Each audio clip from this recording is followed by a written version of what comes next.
Seja muito bem-vindo ao podcast da Igreja Verbo da Vida Praia Grande. Seja fortalecido pela palavra da fé.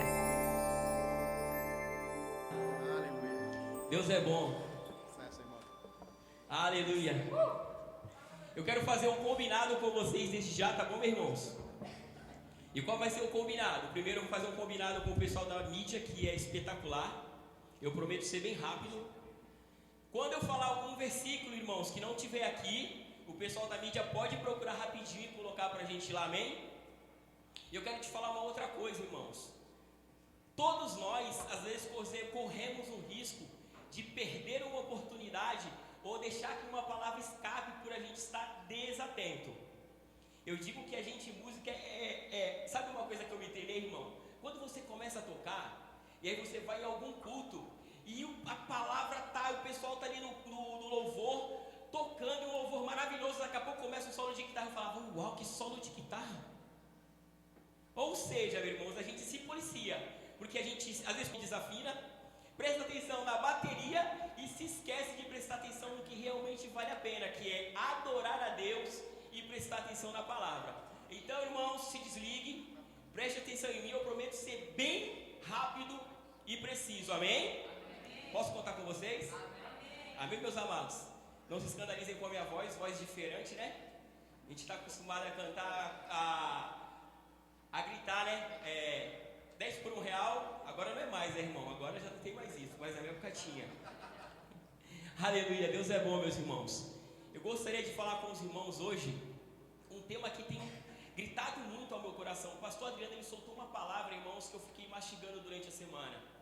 Ele disse assim no domingo: se você não está vivendo a boa, perfeita e agradável vontade de Deus, é porque você ainda não renovou a sua mente. E eu fiquei mastigando aquilo e falei, Deus, então quer dizer, dificuldade que a gente tenha, ou qualquer problema que a gente tenha na nossa vida, é porque nós ainda não descobrimos ou não levamos aquilo até a Deus. E olha que interessante, irmãos, é tão legal que Deus toma tudo aquilo que acontece não sendo da vontade dele para nos ensinar. Porque a Bíblia diz que tudo coopera para o bem daqueles que amam a Deus. E aí eu vou abrir um parênteses, tá, irmão? Por quê? Eu lembro que eu estava em casa, irmãos. A gente quer inventar de ser jogador de futebol, né? Foi bem curto da minha carreira. Foi só de um dia. Irmãos, e ali eu estava em casa sem conseguir dormir. Uma dor absurda, já tinha tomado tudo que era tipo de remédio. E eu comecei a falar com Deus, falei, Pai, o porquê que essa dor não passa? E Deus falou pra mim, porque você ainda não morreu. Eu falei, como assim? Eu ainda não morri. E Deus falou pra mim, filho, se você realmente tivesse morrido para os sofismas do mundo e para aquilo que te impede de receber a minha verdadeira palavra, e que essa palavra rema de cura tivesse realmente viva em você, essa dor já teria passado. E eu entendi, irmãos, que certos problemas na nossa vida ainda se mantêm de pé, porque nós não morremos para sofismas e palavras que foram semeadas na nossa mente. E hoje o meu convite para você, irmãos, é que você se volte para a cruz. E eu comecei a falar, como assim, pai? Ele falou assim, volta para a cruz, filho, que você vai entender. E hoje, irmãos, eu quero falar um pouco sobre a cruz e os seus efeitos, irmãos. Eu lembro que quando eu era mais jovem no Evangelho, era tão interessante que todos os cultos eram dois tipos de ministração, ou cruz ou arrebatamento. Ou se falava da cruz, ou se falava do arrebatamento da igreja.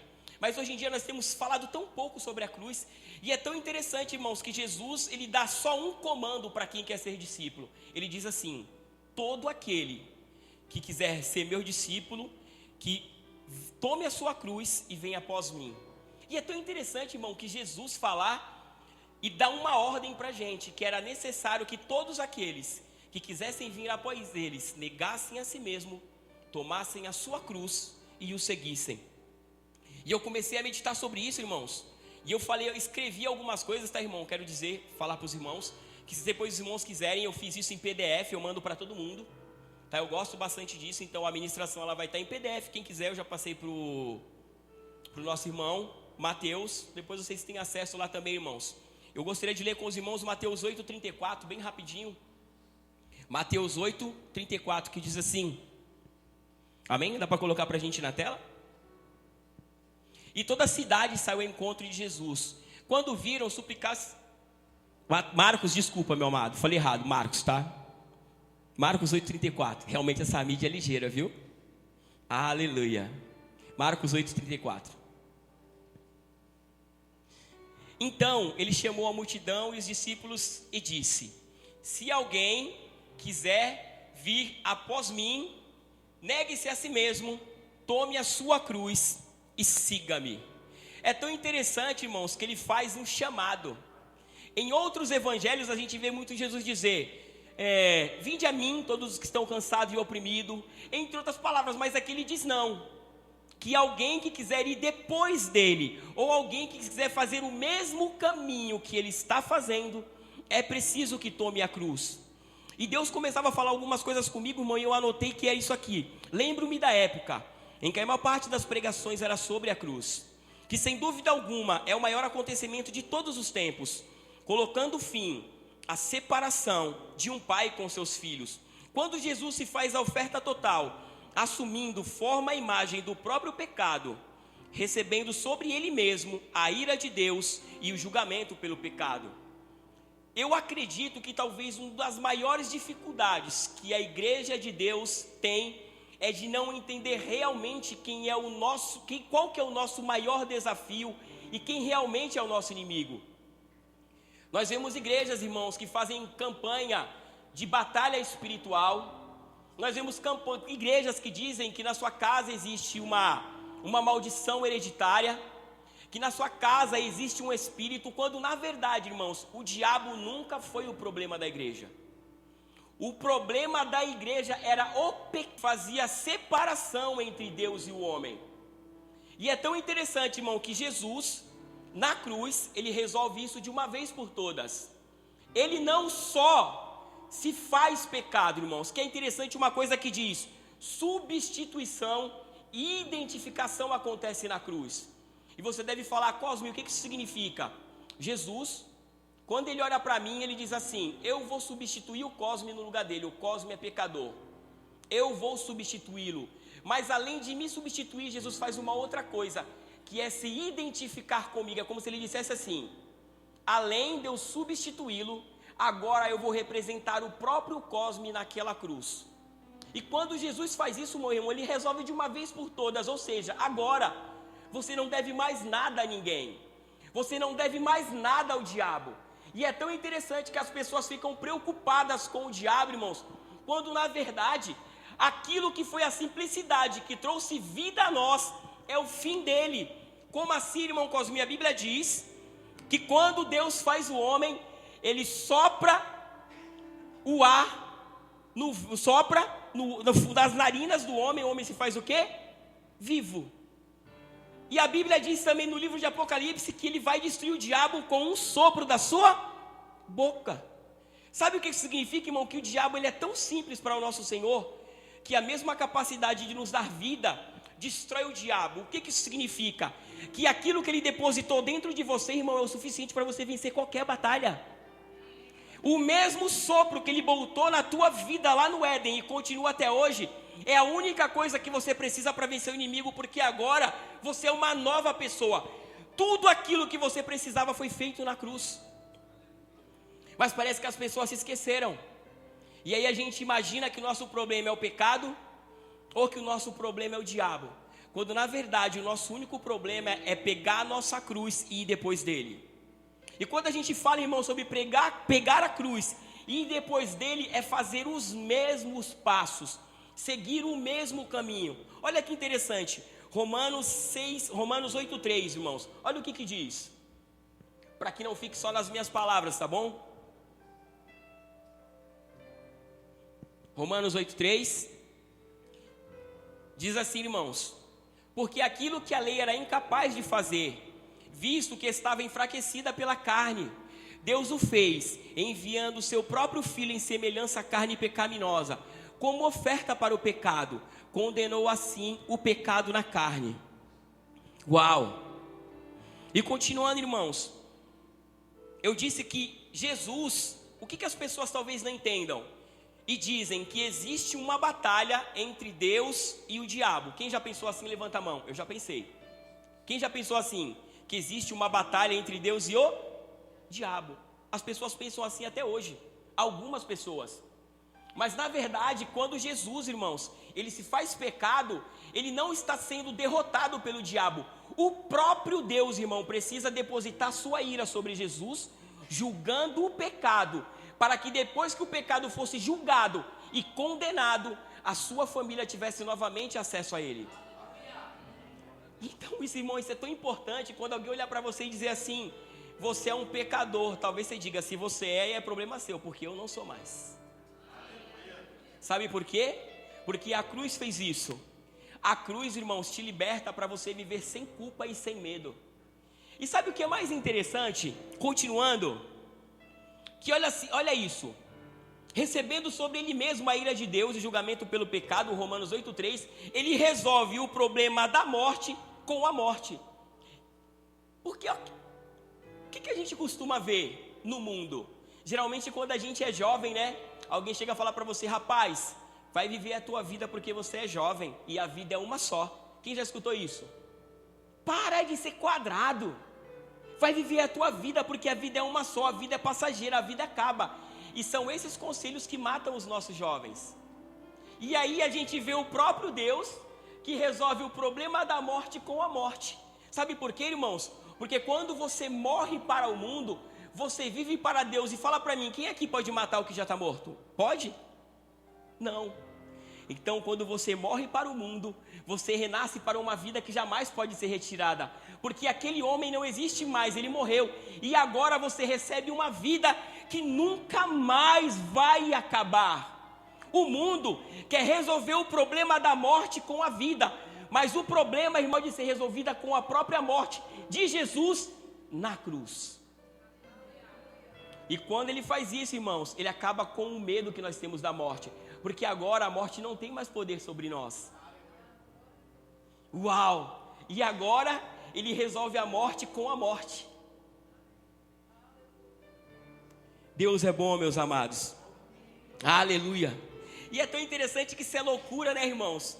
1 Coríntios 1,18 diz que a palavra, que a cruz é loucura para os que perecem.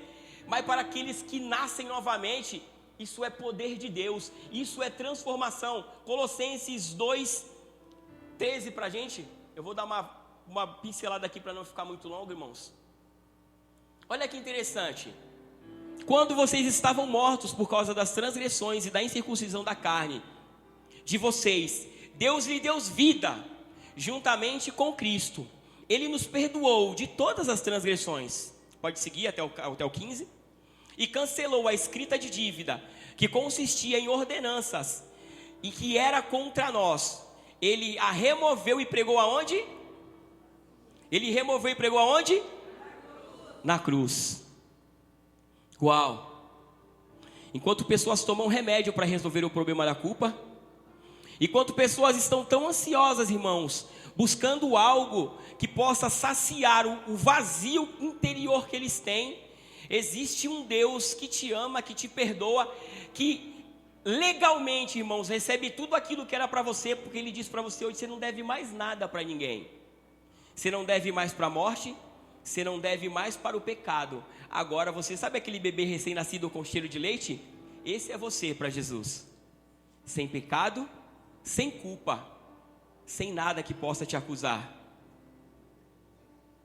Sabe, irmãos, tem coisas que são tão básicas e a gente permite que o mundo nos roube, porque nós não entendemos quem realmente nós somos e o que Jesus fez por nós. Eu digo, irmãos, que era importante e necessário que todos os dias nós se voltemos e olhemos novamente para a cruz. Amém? Diga comigo, eu vou olhar todos os dias para a cruz. E é tão interessante, irmão, que a cruz, ela trouxe um fundamento para uma vida de discípulo. Como assim, irmão Cosminho?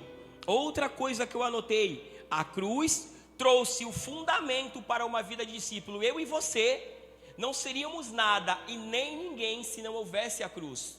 Sem a cruz o evangelho não existiria. Sem a cruz, tudo aquilo que nós recebemos hoje por herança jamais poderia acontecer. Sabe, irmãos, eu lembro que eu escutava muito que Jesus, que a cruz não era para Jesus, que a medida e o tamanho que Jesus carregou da cruz não era para ele, e por isso quando ele foi pregado na cruz, o seu pulso é rasgado, para poder ajustar a medida. Como assim, irmão Cosminho? Existem alguns filmes e algumas histórias que contam que quando Jesus ele carrega a sua cruz, aquela cruz, dizem que ela era feita sobre medida. E quando Jesus pega a cruz, que ele carrega, ele vai até o lugar onde ele precisa ser sepultado, irmãos, onde ele vai ser crucificado, para ajustar aquele tronco para Jesus, os pregos são pregados de uma forma que ele se estica tanto, que rasga o seu pulso. E eu vejo alguém dizer assim, não, é porque a cruz não tinha a medida de Jesus. Mas eu quero falar para vocês que eu penso totalmente diferente, irmãos. E eu vou falar para vocês coisas que são a respeito da cruz. E eu gostaria que vocês prestassem atenção. Diz assim, irmãos: quando Jesus é pregado na cruz e seu pulso é rasgado para poder ajustar a medida, como a eles dizem, mas eu acredito de forma diferente, que desde o corte daquela árvore até ela ser moldada para se tornar uma cruz, ela foi totalmente moldada, projetada sobre si para receber o Salvador do mundo, ter seu sangue escorrendo sobre ela, receber o DNA de Jesus, pois desde o início ela já estava preparada para ser a maior glória de nosso Senhor e Salvador Jesus Cristo, e tão perfeita e única em si, que ali tudo foi consumado. João 19:30, coloca pra gente, por favor.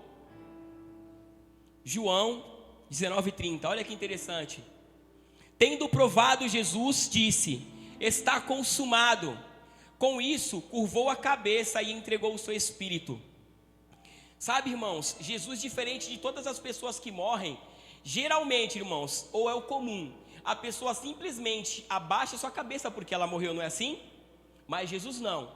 A Bíblia diz que Jesus, quando ele entendeu que todo o castigo que era para mim e para você já tinha sido pago e dado conta naquela cruz, ele levanta a sua cabeça, dá um brado e diz: está consumado. E só depois ele abaixa a sua cabeça e entrega o seu espírito. Aí você vai falar, irmão Cosminho, o que isso significa?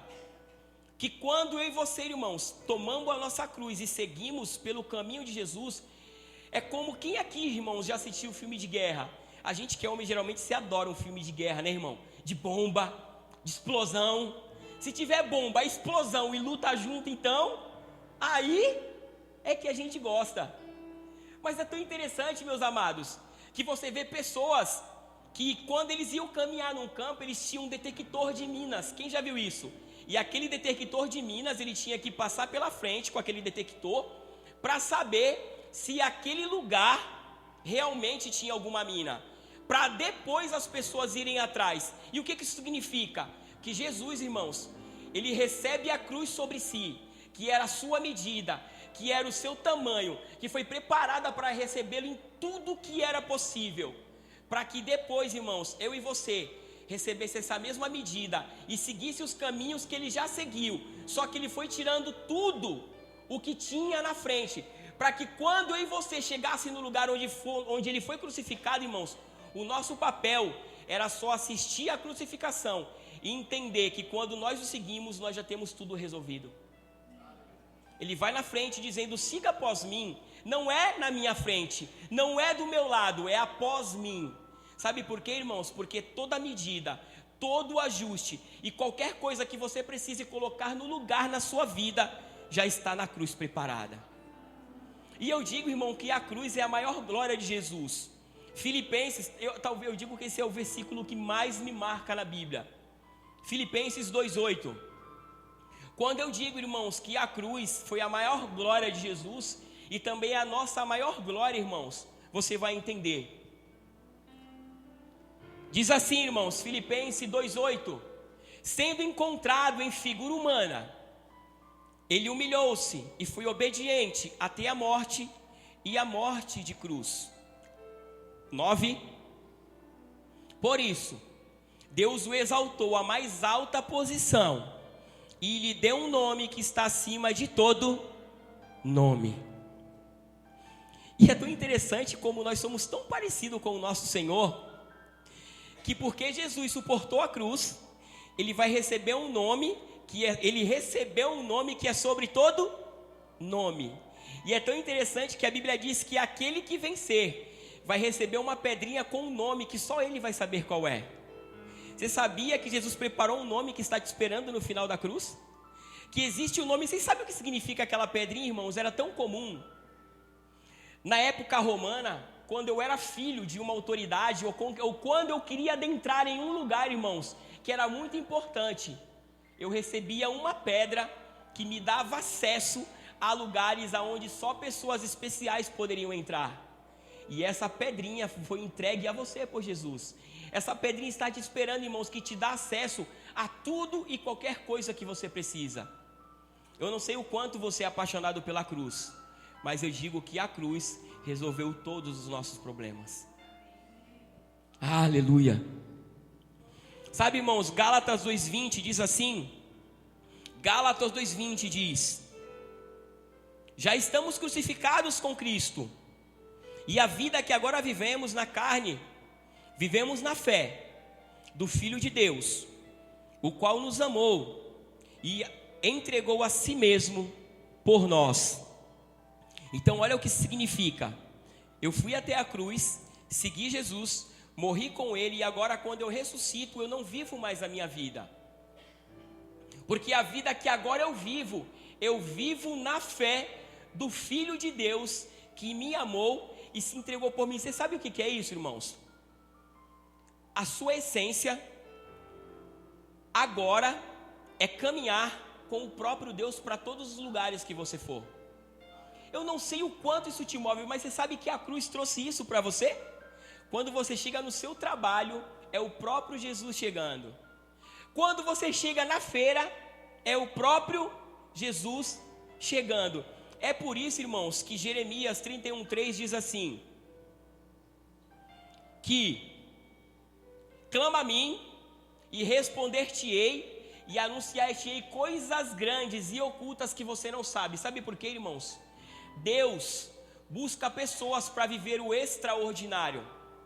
Você sabe que Deus quer dar ideias aos seus filhos? Você sabe que Deus busca no meio da igreja, irmãos, pessoas para descobrirem segredos do mundo que até hoje ninguém descobriu. Quando você vê Isaac Newton, que era um crente, e uma maçãzinha, cai na cabeça dele, ele descobre uma lei. Uau! Você sabe o que ser crente é espetacular, irmãos? Uma maçã cai na tua cabeça, você tem uma ideia. Você sabe o que é isso? Uma maçã cai na sua cabeça e você tem uma ideia. E aí você vê Thomas Edison, meu amado, que é um outro homem que também era um cristão. E a Bíblia diz, a Bíblia diz que ele tentou mais de 1000 vezes inventar a lâmpada. E quando ele chega na 1000ª vez que ele erra, ele fala assim: Thomas, rapaz, você já falhou mais de 1000 vezes até conseguir. Quem foi que te ajudou tanto? Ele falou assim: sabe de uma coisa, rapaz? Eu não errei mais de 1000 vezes, eu aprendi mais de 1000 formas de como não fazer uma lâmpada. Porque todo aquele que tem Cristo não desiste até que dê certo. Todo aquele que vai até a cruz entende que tudo que ele precisa já está preparado. Se o teu mestre não desistiu até estar pronto, é você que vai desistir? Se existe um sonho no teu coração, uma ideia ou um pensamento, você acha que não vai dar certo? Como não pode dar certo se Deus habita dentro de você? Se a cruz, irmãos, é essa possibilidade única e extraordinária de o próprio Deus habitar em nós. Aleluia. Gálatas 3:13, irmãos, presta atenção nisso. E você vai falar: como assim, irmão Cosminho? Cristo nos redimiu da maldição da lei, quando se tornou maldição em nosso lugar, porque está escrito: maldito todo aquele que for pendurado em um madeiro. Continua. Isso para que em Cristo Jesus a bênção de Abraão também chegasse aos gentios, que recebemos a promessa do quê? Que a promessa? Do que a promessa? Olha que interessante. Quem aqui sabe o que é a maldição da lei? A Bíblia diz, irmãos, que todo aquele que fosse pendurado no madeiro, que todo aquele que fosse depositado numa cruz, talvez você falasse, irmão Cosminho, por que talvez a cruz era uma morte tão terrível? A simbologia máxima da cruz queria dizer que ninguém quer você, porque você ficava suspenso entre a terra e o céu. Em outras palavras, a cruz significava que o mundo não te recebia e nem o céu te aceitava. E quanto de nós, irmãos, se sentia assim, perdido e sem lugar no mundo? Você ia para tudo que é lugar e parecia que sempre estava faltando algo. Sabe por quê, irmãos? Porque a gente vivia nesse mesmo lugar que Cristo foi um dia pagar o preço por nós, para nos receber, irmão, e nos levar novamente ao nosso lugar, ao céu, para que nós recebêssemos o Espírito. Olha que tão interessante, irmãos. Quem é que sabe que Abraão era muito rico? Quem é que sabe? Abraão era muito rico. Quando eu falo muito, diga comigo, muito. Mas, muito mesmo. Porque tem rico e tem alguém muito rico. Não é assim? Abraão não era rico, ele era riquíssimo. E é tão interessante, irmãos, que a cruz deu acesso que nós recebêssemos a bênção de Abraão.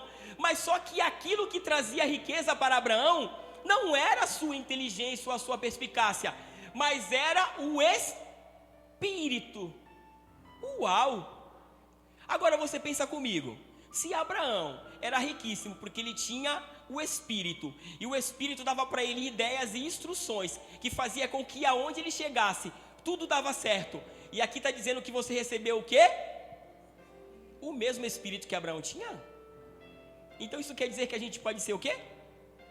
O quê? Riquíssimo.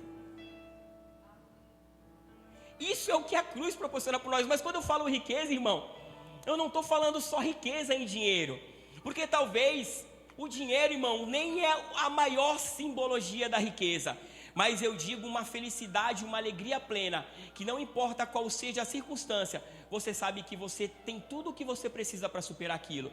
Sabe por quê, irmão? Porque a cruz te trouxe o poder de um Deus habitar dentro de você.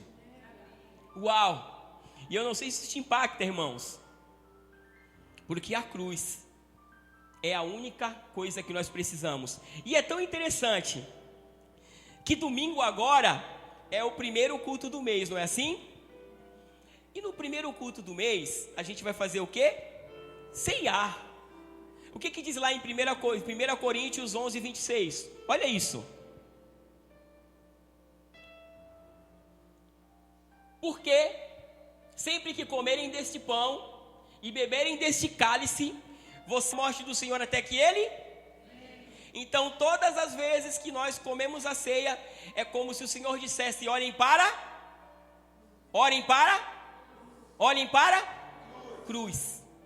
Porque a cruz é a garantia da tua vitória. Então quando você se lhe diz, todas as vezes que vocês comem desse pão e bebem desse cálice, vocês voltam até a cruz, e um dia vocês estarão totalmente comigo. Mas enquanto eu não estou com vocês, olhem para a cruz, porque a cruz é a certeza da sua vitória.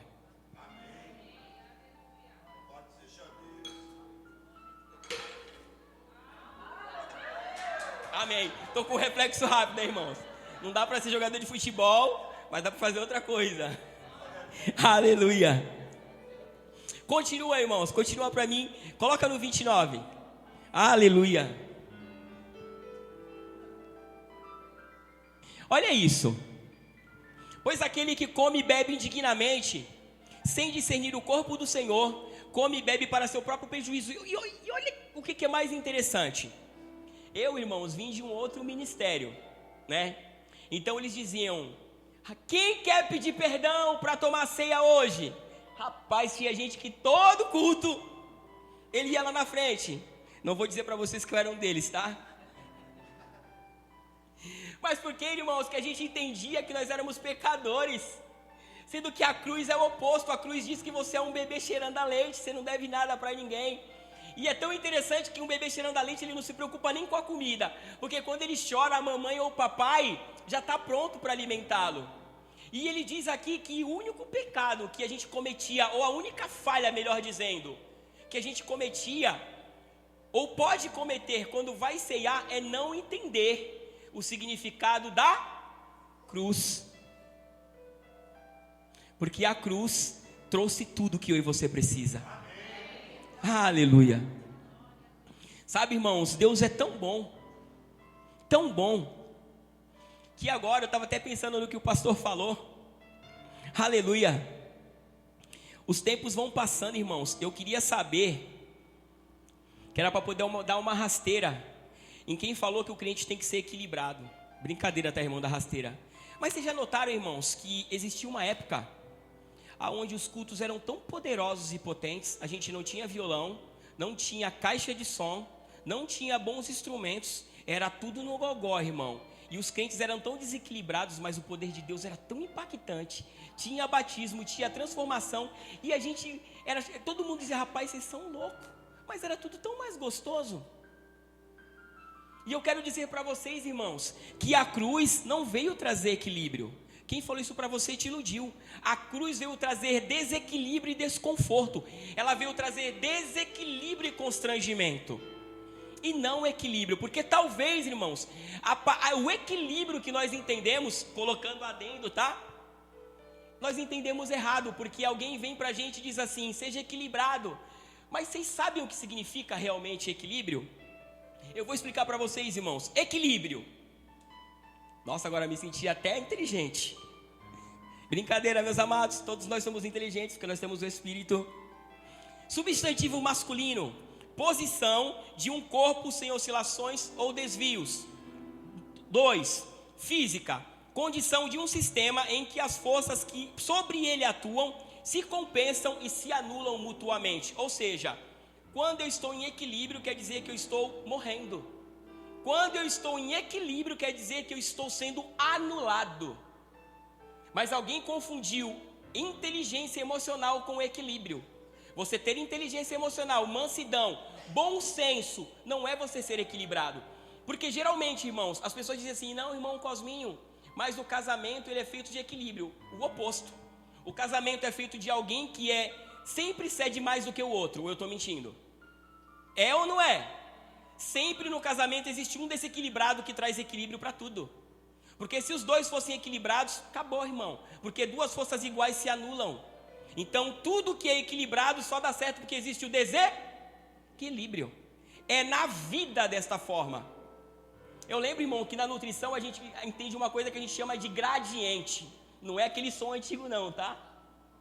Daí você vai falar, irmão Cosminho, o que é gradiente, irmãos? O gradiente, ele significa mais ou menos isso. Para você ter vida, irmãos, só através do desequilíbrio. Por quê? Eu tenho determinada substância em um lugar, em uma quantidade maior, e tenho substância na parte do meu corpo num lugar menor. Essa substância de muito lugar vai para onde tem menos substância daquela, ou seja, o lugar que tem muito sempre procura o lugar que tem aonde? Pouco, ou seja, o desequilíbrio é que traz o equilíbrio para a vida humana. Porque se houver equilíbrio no teu corpo humano, a vida cessou. Como assim, irmão Cosminho? 50 milhões de células morrem todo dia e 400 milhões nascem todos os dias. Isso é equilíbrio ou é desequilíbrio? É o quê? Mas nós aprendemos que nós temos que ser equilibrados. E a gente chega no culto e não quer mais borrar a maquiagem, acha que dar um glória alto vai incomodar o vizinho da frente, ou imagina que se correr a gente vai parecer louco. Irmãos, imagine Jesus chamando um gago e cuspindo na língua dele. Eu fico imaginando Jesus hoje, ele chegando e dizendo, eu vim trazer, vocês estão pensando que eu vim trazer paz? Que paz o quê? Eu vim trazer a espada, eu vim colocar o filho contra o pai contra o filho. Alguém ia filmar lá no fundo, colocar na internet e falar, Jesus odeia os pais. Jesus é mau. É assim ou não é? Não é, irmãos? Quando na verdade a única coisa que ele diz, ele falou assim, ó, o negócio é o seguinte, vocês estão pensando que eu vim trazer equilíbrio? Eu vim trazer total desequilíbrio. Como assim, irmão Cosminho? Porque aquele que não ama mais a mim do que o seu pai e a sua mãe não pode ser digno de mim. Como assim? Porque a palavra vem até você, e aí de repente você é o único convertido na sua casa, e o seu pai começa a te odiar. Só, irmão, que você é tão desequilibrado pela palavra, que teu pai faz mal para você e você só o ama. E de repente teu pai te maltrata e você ama. Teu pai te maltrata e você ama. E daqui a pouco aquilo começa a constranger o seu pai. E o seu pai, que não era mais cristão, agora ele se torna o quê? O desequilíbrio trouxe o equilíbrio, porque traz salvação. Foi o que ele quis dizer, que quem me ama tanto começa a entender que assim como eu amo infinitamente, se o teu pai te odiar, você vai amá-lo. Se a sua mãe odiar você vai amá-lo. Isso é tão importante, irmãos. Isso é para os homens. Que a Bíblia diz que o homem tem que amar a sua esposa como Cristo amou a igreja. O que significa isso? A sua esposa, claro que não vai acontecer com nós, que nós somos os da fé. Mas a esposa chega assim e fala: meu amor, eu tive no médico. E ele falou que eu preciso de um rim. E aí você olha para ela e diz: amor, escolhe qual que você quer. Foi isso ou não foi isso que ele diz?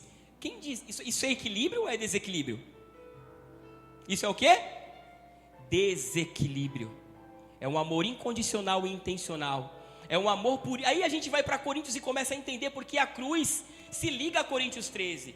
O amor tudo crê, tudo suporta, tudo espera. O amor não trata com leviandade. O amor não busca a sua intenção própria. Pelo contrário, ele se doa para o próximo. E quando você começa a ver a cruz, Jesus olhando para aqueles que estão lá embaixo, dizendo: se tu és o Filho de Deus, desce da cruz. Ele olha e fala: Pai, perdoa porque eles não sabem o que fazem. Aí, isso que é a intenção da cruz, irmãos, é nos constranger, ao ponto da gente olhar para trás e aqueles que nos odeiam falar: não é possível que essa pessoa seja comum, essa pessoa é extraordinária, é uma desequilibrada. Fala para o teu irmão: você é um desequilibrado.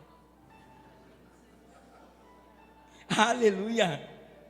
E que bom, meus amados, que nós somos desequilibrados, porque nós somos desequilibrados no sentido bom. Nosso coração pende para Cristo, o nosso coração se direciona para a cruz. Então nós estamos dispostos, como ele falou, olha se isso é equilíbrio. Se alguém pedir para você caminhar com 1 milha, não vai uma só não, vai 2. Se alguém bater no teu rosto, vira o outro lado. Isso é equilíbrio? Sabe o que é equilíbrio, irmãos? É o cara dar um tapa no seu rosto e você tem que devolver na mesma medida. Isso é equilíbrio. Mas a cruz, não. A cruz é desequilíbrio total. É a pessoa olhar para você e falar assim: rapaz, eu não te entendo. Eu fiz tanto mal para você. Eu te magoei tanto. Como que você consegue me amar desse jeito? E aí você fala: rapaz, olha para a cruz como eu olhei, que você vai entender. Vocês entendem o poder da cruz? Quando a gente vai ceiar, que ele diz assim: e todas as vezes que vocês comerem esse pão e beberem esse cálice, vocês vão voltar para a cruz até que eu venha. Uau! E é tão interessante, irmãos, que eu até escrevi aqui: eu me pergunto em que momento nos iludiram com o discurso de que precisávamos ser equilibrados e tiraram de nós o fogo de um coração que queima, cultos fervorosos, sem potentes caixas de som, sem microfones ou telões, mas crentes com um coração desequilibrados, que amavam o Senhor e viviam milagres e manifestações de poder únicas. E eu tenho certeza que é isso que Deus quer para nós novamente. Crentes desequilibrados, que trazem o céu para a terra. Crentes desequilibrados, irmãos, que não se importam em dar uma carreira na igreja, que também não se importam em orar por aquele que está precisando, que não se importam em ofertar na vida daquele que parece que tem tudo. Sabe por quê, irmãos? Porque a cruz não faz sentido. A Bíblia diz que a cruz é loucura para os que perecem. Isaías 6, irmãos, mas sabe o que é tão interessante? É que eu e você, irmãos, nós temos um rei na nossa cabeça. Vocês sabiam disso? E esse rei, ele é tão persuasivo que ele tem a capacidade de fazer com que a gente até ache razão naquilo que a gente pensa. E às vezes, quando vem aquela dificuldade, sabe? Aquela dificuldade financeira, Deus fala: rapaz, eu vou fazer de você muito rico e próspero. E aí você diz: vou montar uma empresa. E de repente as coisas não começam a dar tão certo, e aquele rei vem para sua cabeça e diz: também, tá tudo certo, tá tão difícil, olha a dificuldade de todo mundo, a recessão, o dólar subiu, O presidente mudou. Você acha que está ruim para todo mundo, vai dar certo para você? E aí você pensa assim, e não é mesmo? E aí esse rei te ilude. Mas olha que interessante. A Bíblia diz no livro de Isaías, no capítulo 6, que no ano em que morreu o rei Uzias, eu vi o Senhor assentado sobre um alto e sublime trono, e suas vestes enchiam toda a casa, e os anjos voavam de um lado para o outro, dizendo: Santo, Santo, Santo. Você conhece essa passagem mais do que nós, mais do que eu talvez, né? Mas sabe o que é mais interessante, irmãos? É que vocês notam que Isaías diz que ele só conseguiu ver ao Senhor no ano em que morreu o rei Uzias. Em outras palavras, reis precisam morrer na nossa cabeça e no nosso intelecto para que o verdadeiro rei habite no teu coração. E esses reis são as nossas sofismas de dizer: não vai dar certo, está difícil para todo mundo, já me falaram tanto que ia acontecer, até agora não aconteceu. Irmãos, a palavra nos mostra que o impossível se inclina para quem está na cruz. O impossível, irmãos, se torna real para quem está na cruz. Eu não sei qual é o rei que habita na tua mente, que diz que você não vai conseguir, mas eu decreto que esse rei vai morrer hoje, para que o verdadeiro rei habite na tua mente, porque esse rei diz que nada é impossível ao que crê. Aleluia. Que morram todo sofisma. E eu declaro sobre a sua vida, irmãos, a minha oração vai: Senhor, monta uma igreja de desequilibrados, para que a igreja seja cheia de pessoas que queimam por ti. Aleluia.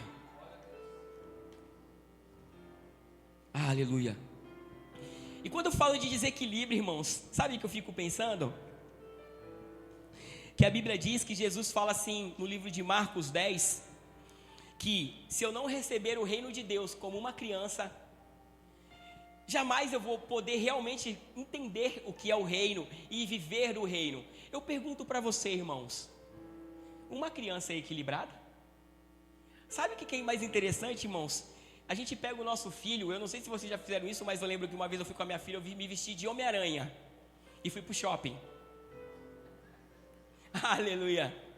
Imagina eu de Homem-Aranha, minha filhinha gosta da Frozen, e as crianças são desequilibradas, e a gente entra no mundo delas, é tão legal.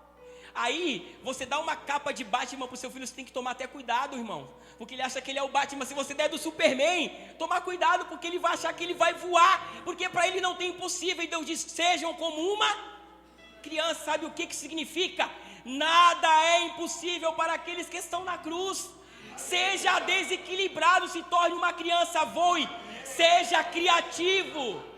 Irmãos, uma criança, você dá um papel para ela coloca um negócio e fala: pai, tá bonito. Ela fala: rapaz, tá bonito, filho. Você é criativo. E é tão interessante, irmão, o que será que aconteceu com a criatividade da igreja?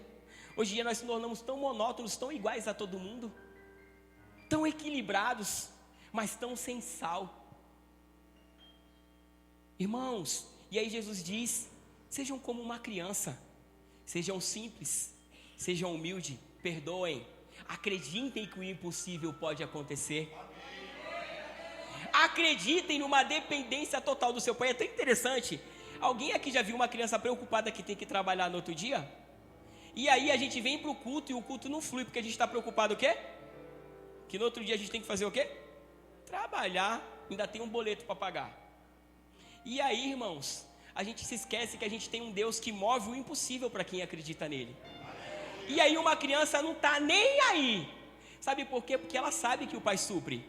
Ela sabe que ela não precisa trabalhar, mas o pai vai dar para ela. Ela sabe que ela não precisa fazer nada, porque o pai ama ela. E você não é diferente. Sabe o que me chama a atenção? Aleluia. É que Jesus fala assim: gente, pensa comigo. Claro, essa é a tradução Cosme Santos 2024. Quando ele fala dos pardalzinhos. Se Deus cuida até dos passarinhos, que vale uma moedinha tão barata, será que ele não vai prestar atenção em vocês que são filhos? Se ele leva em conta até um passarinho, irmãos. Quem aqui parou hoje para ver um passarinho na rua? Alguém deu conta de um passarinho na rua? Não, que a gente vive tão corrido, alguns sim, né?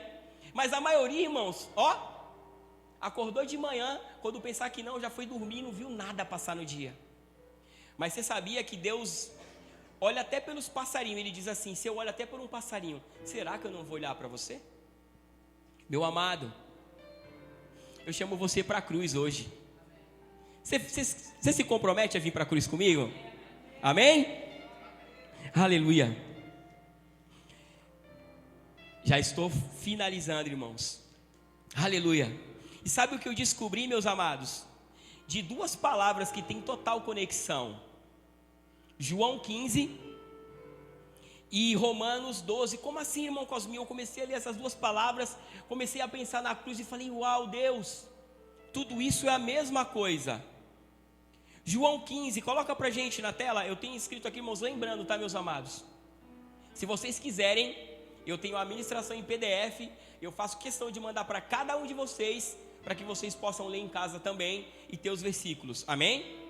Olha isso, João 15, a partir do 4 diz assim: permaneçam em mim, e eu permanecerei em vocês.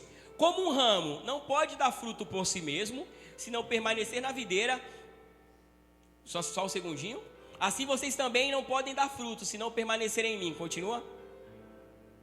Eu sou a videira verdadeira, e vocês os ramos. Se alguém permanecer em mim e eu permanecer nele, esse dará muito fruto, pois sem mim vocês não podem fazer nada. Pula para o 7, por gentileza, para ser mais rápido. Se vocês permanecerem em mim e as minhas palavras em vocês, pedirão o que quiserem e acontecerá o quê? Pedirão o que quiserem e acontecerá o quê? Irmãos, para quem não sabe, aqui nós estamos falando num contexto de resposta de oração. Diga comigo: resposta de oração. O que João está querendo dizer? Que se você permanecer em Jesus, as palavras deles permanecerem em você, todas as suas orações seriam respondidas. É isso que está dizendo aqui, amém? Vocês podem ler o contexto que vocês vão entender. Sobre produzir frutos, ele ainda diz assim: eu quero que o que vocês peçam aconteçam, para que vocês fiquem felizes, para que o Pai de vocês seja glorificado. Agora vamos para Romanos 12, olha o que diz aqui. Romanos 12. Aleluia. Portanto, irmãos, peço pelas misericórdias de Deus, que ofereçam o corpo de vocês como sacrifício vivo, santo e agradável a Deus, que é o culto racional de vocês. 2. Não se amoldem ao padrão deste mundo, mas transformem-se pela renovação da sua mente, para que vocês possam experimentar a boa, perfeita e agradável vontade de Deus. Aqui só um adendo, um parênteses. A boa, a agradável e a perfeita vontade de Deus é a mesma coisa, tá? Não é que eu, irmãos, posso falar para vocês que eu já cometi esse erro. Eu pensava que cada uma era uma vontade. Então eu confesso aqui o meu erro, mas na verdade é a mesma coisa expressa por palavras diferentes. Mas para você experimentar, e foi o que me marcou quando o pastor Adriano disse: Cosme, eu falo para mim, tá, irmãos? Se você não está vivendo o que você quer viver, o que você queria viver, é porque a tua mente ainda não foi renovada. E é tão interessante, olha o que diz João: se você estiver em mim e as minhas palavras em você. Aqui o que ele está dizendo? Não se amoldem ao padrão deste mundo. Daí é onde foi tirado o meu nome, tá, irmãos? Se você for traduzir a palavra mundo, quer dizer cosmo. Você não vai esquecer, tá bom? Ou seja, cosmo. Mas transforme-se pela renovação da sua mente, para que você possa experimentar a boa, perfeita vontade de Deus. Eu pulei um pouquinho aqui, irmão, sou meio atropelado, né? E é tão interessante, quando a gente fala padrão do mundo, para você não se amoldar com padrão, irmãos, é uma palavra que significa tempo e uma atitude de pensamentos que é formada.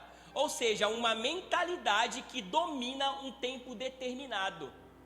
E o que ele está dizendo? Que se você se deixa dominar por essa mentalidade, você jamais pode experimentar a boa, perfeita e agradável vontade de Deus. E aí em João, você só consegue produzir fruto se você estiver em Jesus e a palavra dele estiver em você. E eu falei: então quer dizer, Pai, que se eu não renovo a minha mente, que se aquele reizinho pilantra que quer me enganar não morrer aqui, eu nunca vou experimentar o que é bom. Eu estava falando com meu irmão no carro, né? Para quem não sabe, ele é meu irmão, tá bom, Ricardo? Vocês já notaram, né? Posso pedir para ficar de pé, pastor? Meu irmão ali, meu irmão Ricardo, com a minha cunhadinha Simone. Pode levantar, Simone? Vocês já notaram, né, irmão, que a parte mais bonita da família não sou eu, né? Amém. Ainda bem que Deus me ama e que todo mundo é bonito aos olhos do Pai, né? Aleluia. Mas é tão interessante, irmão, que ele dizia assim: a gente já é abençoado, todos nós já somos abençoados, mas você jamais vai provar essa vontade se você não voltar para a cruz. Se você não renovar a tua mente, não se deixar ser transformado, você nunca vai provar de tudo aquilo que Deus já tem para você. Sabe por quê, irmãos?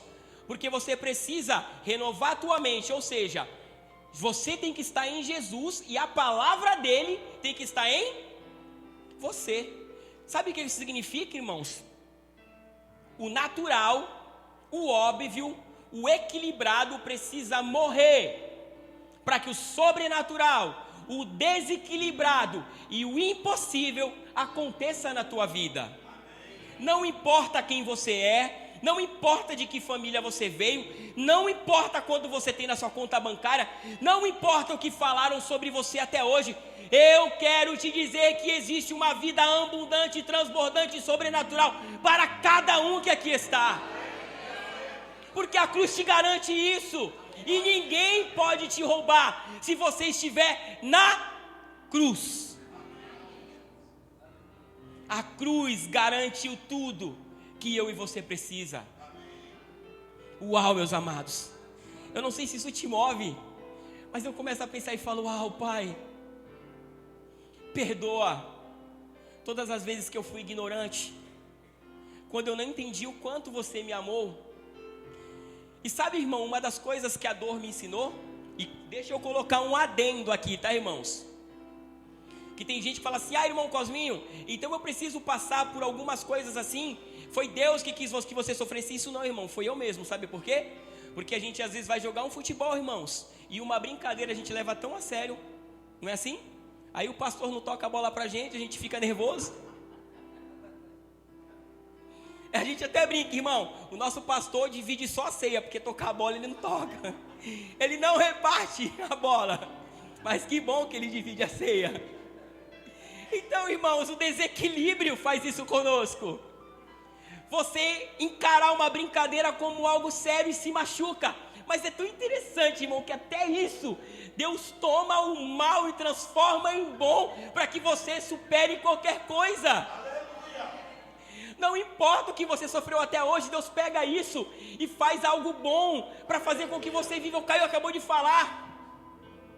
Bem sei eu que pensamentos que tenho sobre vocês, pensamentos de paz e não de mal, para dar para vocês o fim que vocês desejam. E sabe o que eu quero? Eu vou finalizar agora, irmãos.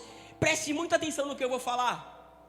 A cruz não é que você se anula. Tem gente que pensa assim: irmão Cosme, então seguir a cruz é me anular. Pelo contrário, irmãos, nós servimos um Deus tão bom e tão espetacular, que quando você diz assim: Senhor, eu abro mão de tudo para seguir a cruz, eu abro mão dos meus interesses e dos meus sonhos, Ele olha para você e diz: filho, mas tudo que eu quero, agora que você entendeu que eu preciso vir acima de tudo, a única coisa que eu quero é realizar todos os teus sonhos que estão aliados comigo. Quando você se anula, é como se o próprio Deus olhasse para os teus sonhos e fizesse com que os teus sonhos fossem os sonhos dele. Então não se trata sobre se anular, mas sobre entender que existe um Deus, irmãos, que fez tudo por você, e a única coisa que Ele espera, irmãos, é que você entenda que você precisa voltar para Ele e saber que ninguém te ama mais do que Ele. Amém? Então nós vamos voltar para onde? Para a cruz. A cruz é a melhor coisa que aconteceu conosco, meus irmãos. Sabe, meus irmãos, Deus é bom. Falei que ia ser bem rápido. Aleluia. Eu até brinquei que eu ia chamar minha mãe para cá, porque mãe é bem legal, né, irmãos? Eu digo que eu chamo a minha mãe para quando eu vou ministrar, porque minha mãe, ela tem um código. Ela diz assim: amém. Aí eu já sei que o quê? Acabou. Ou eu estou falando demais. Mas qualquer dia eu trago minha mãezinha, tá bem? Amém, irmãos, mas acabou. Que Deus abençoe a vida de vocês. Gostaria de orar por vocês, irmão. Posso, pastor? Aquele que sentir, que quiser receber uma oração, vem até aqui, meus irmãos. Que a gente possa hoje voltar para a cruz. Sabe, esse mesmo desejo que eu tenho, meus amados, que você tenha, de voltar para a cruz. Sabe, de entender o caminho mais excepcional, irmãos, que é estar na cruz, o lugar da onde a gente nunca devia ter saído. Se você quiser receber uma oração específica, vem aqui, irmãos. Amém? Mas o que eu quero dizer, irmão, sinta-se à vontade. A única coisa que eu quero, irmãos, é que você realmente entenda que Deus é bom e a gente já tem tudo o que precisa. Amém?